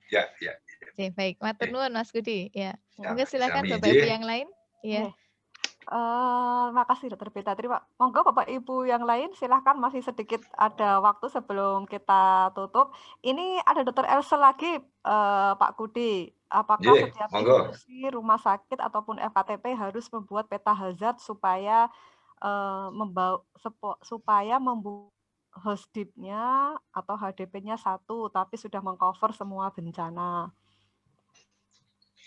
Jadi tadi hampir sama dengan yang ditanyakan Dr. Beta tadi. Ya, memang dinamis di lapangan itu. Kalau HOSDIP itu memang kemarin itu bisa dengan berbagai macam ancaman. Tetapi tetap nanti di SOP-nya itu yang akan berbeda. Jadi ancaman wilayah rumah sakit A itu ada 4 ini. Misalnya gitu. Jadi nanti per ancaman itu akan dibuat masing-masing. Kalau di HOSDIP gitu. Jadi kalau banjir nanti akan dibuat SOP-nya apa, kebutuhannya apa, kemudian sumber daya peralatan fasilitasnya apa yang perlu banjir. Kemudian ada lagi ancaman gempa misalnya. Jadi gempa itu SOP-nya apa yang perlu disiapkan, fasilitasnya apa, kebutuhannya apa, sumber dayanya apa. Itu jadi nanti dokumennya kandel. Yang hampir sama kan cuma timnya aja mungkin sudah beda nih. Jadi kalau lebih simpel ya sementara kita prioritaskan yang kalau FKTP loh, kita siapkan yang walaupun kita tahu wilayah kita itu macam-macam memang bencananya. Satu wilayah itu bisa ada 5, 3, 2 ancaman. Tapi lebih baik dokumennya satu-satu kalau menurut saya. Tapi monggo nanti kita diskusikan dengan nanti ahlinya, Mbak Bila, bisa kita buat. Karena gini, beda dengan rencana kontingensi. Rencon itu satu ancaman satu dokumen. Jadi untuk banjir ya satu dokumen saja itu. Nanti kalau wilayahnya ada 5 ya buat dokumen seperti itu. Ya. Jadi tidak dijadikan satu, nanti akan ya tidak sistematis kalau menurut kami. Ya. Demikian. Jadi bisa disebutkan bahwa saya nanti tiap-tiap FKTP akan berbeda ya, karena potensi-potensi bencana di tiap-tiap daerahnya itu berbeda. Betul kalau itu. Kalau itu jelas sekali. Ya. Bantu ada misalnya tsunami, tapi mungkin di Gunung Kidul mungkin longsor misalnya seperti itu. Betul, siap. Ya. Sedikit di kolom chat ya. Untuk Dokter Wanda terkait Ando, nanti kita akan banyak di materinya Dokter bilang ya, Dokter Wanda. Sedangkan untuk apakah disaster plan masuk plan akre, rencananya di draft akre yang baru akan dimasukkan ya Bu Betang ya. Nah besok kita insya Allah akan membahas sedikit mengenai apa itu HDP atau DP disaster plan ini di instrumen siap akre. Nah ini apa itu namanya, ada pertanyaan lagi Pak Kudi dari Puskesmas Bubakan ini ya. Tadi kan di slide-nya Pak Kudi disebutkan ada EMT, Emergency Medical Team, RHA, Rapid Hospital Analysis, dan juga PHRT ya, Public Health Rapid Response Team, seperti itu. Nah tadi sebenarnya saya juga ada pertanyaan untuk Pak Kudi, tapi ini Mbak Lulu aja, dari tim EMT, RHA dan PHRRT itu mana yang lebih dulu akan dikirimkan ke lokasi bencana? Itu pertanyaan dari Mbak Lulu di Puskesmas Bubaan. Kemudian kalau nyambung dengan pertanyaan Mbak Lulu ya, ini kan karena puskesmas itu kan kalau menurut Dokter Arjati itu kan 8L Mas Kudi. La ilaha illallah, lu lagi gitu ya. Jadi khawatirnya di sini disebutkan tim EMT, tapi besok kita akan membahas adanya tim apa itu namanya, siapsiagaan bencana. Khawatirnya nanti dia suruh buat tim PPI, suruh buat tim K3, ada tim kesiapsiagaan bencana, ini disebutkan ada EMT, RHA, PHRRT. Nah, bisakah nanti double-double seperti itu, mengingat apa itu namanya, sedikitnya atau minimalisnya mungkin SDM di FKTP seperti itu. Silakan Pak Kudi. Matur nuwun Mbak Lulu ya. Kalau secara terminologi ya EMT, RHA dulu, karena dia akan kaji cepat. Kebutuhan apa, jumlah korbannya berapa, kan yang melakukan itu tim RHA-nya ini. Padahal di dalam timnya ini ya personilnya berlatar belakang bisa perawat, bisa epidemiologi, bisa surveillance. Nah, kemudian EMT itu kan yang menangani korban. Kemudian kalau PHRT itu terkait dengan kesehatan lingkungannya. Itu kalau memang jadikan satu, monggo mawon kalau terkait dengan keterbatasan sumber daya. Lu lagi tadi loh. Jadi kalau RHA-nya sudah mengetahui bahwa jumlah korbannya 50 orang, lokasinya di titik A, kebutuhannya itu tempat pengungsian dan sebagainya, ada yang luka 5 orang, kebutuhannya perlu rujuk. Nah, ya, di situ padahal timnya terbatas, EMT-nya itu yang akan melakukan penanganan pertama. Kalau mau dijadikan satu, ya semoga kalau terkait dengan keterbatasan sumber dayanya. Tetapi jelas disebutkan di situ bahwa tim RHA itu Mas A, Mbak B misalnya, tim RHA-nya. Kemudian tim EMT-nya Mas B tetap masih di situ dengan Mbak T misalnya. Tapi harus jelas, harus dituangkan di dalam SK-nya Kepala Puskesmas terkait dengan tim ini ya, sehingga besok tidak lempar-lemparan tanggung jawab misalnya. Saya enggak ikut itu, saya enggak tahu itu. Padahal di dalam penanganan bencana itu harus jelas, tegas, karena ini sistem komando, makanya disebut sistem komando itu kayak tentara lah. Kayak militer. Kalau militer itu komandannya bilang A, jalan A. Kan gitu. Karena bencana itu beda dengan kegiatan sehari-hari, bisa didiskusikan dulu lah kalau sehari-hari itu ada ya sebentar tak ngopi dulu. Kalau bencana enggak bisa, ngopi dulu ya korbannya semakin parah. Maka sistemnya komando kayak tentara. Jalan. Perintah komandan, kamu harus ke sana. Seperti itu. Bedanya bencana dengan yang lain kan, dengan sistem komando itu kayak tentara itu. Harus jalan. Seperti itu. Mungkin cukup jelas. Ya. Oke. Begitu Mbak Lulu dari Puskesmas Bubaan ke Pacitan yang telah menanyakan tadi, mungkin apa yang disampaikan oleh Pak Kudi jelas ya, yang pastinya kalau nggak salah untuk tim EMT, RHA, PHR, RT ini dia disinggungnya di PMK 75 2019 yang penanggulangan krisis ya Mas ya. Karena kalau di PMK 52 2018 dia nggak disinggung itu sih, dia cuma nyinggung adanya tim kesiapsiagaan bencana, dan juga di instrumen AKRE juga dia menyinggung itu. Tapi seandainya memang itu harus diperlukan, nanti bisa dimasukkan ke dalam salah satu anggotanya tim kesiapsiagaan bencana itu gitu. Baik Bapak Ibu, sebelum benar-benar kita akhiri, apakah akan masih ada? Saya beri kesempatan satu kali lagi, mau yang raise hand. Seandainya tidak ada, akan kita ini yang hadir kebetulan ada dari Puskesmas, ada dari klinik Pak Kudi, ada juga dari Dinas Kesehatan, ada juga dari Bapak Ibu surveyor seperti itu ya. Jadi nanti harapan kami apa yang telah disampaikan oleh Pak Kudi, karena Bapak Ibu Pak Kudi ini latar belakangnya sebagai relawan bencana alam juga sangat banyak, sehingga beliau di lapangan juga cukup malang melintang seperti itu. Beliau juga selaku PJ PSC 119 ya. Jadi kalau ada gempa di Gunung Kidul, gempa di Bantul, lah ini Mas Kudi yang paling tahu duluan. Pada nanya ke Mas Kudi semua nih, di mau gempane gitu.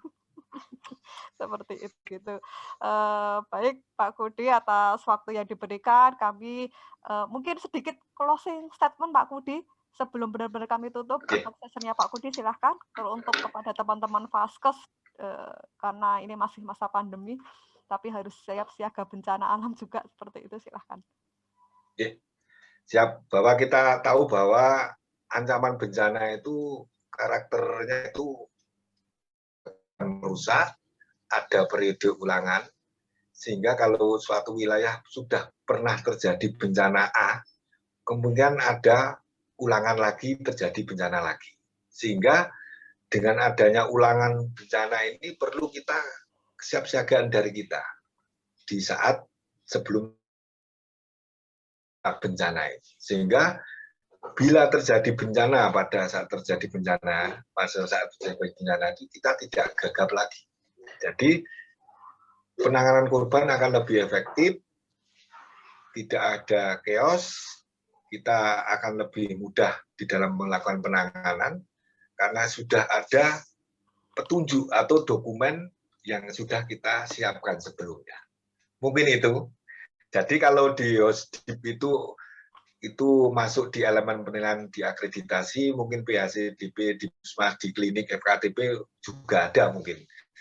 Ada. Seperti itu. Ada di Permenkes 46 tahun 2015 tentang akreditasi Pasienkes ya? Iya, akreditasi FKTP. FKTP. Mungkin itu bisa saya sampaikan, mohon maaf atas penyampaian saya yang kurang berkenan, mohon maaf, gawan bayi seperti itu saya sedikit kurang sumpan mungkin sih. Kami mohon maaf yang sebesar-besarnya, saya akhiri. Wassalamualaikum warahmatullahi wabarakatuh, selamat siang.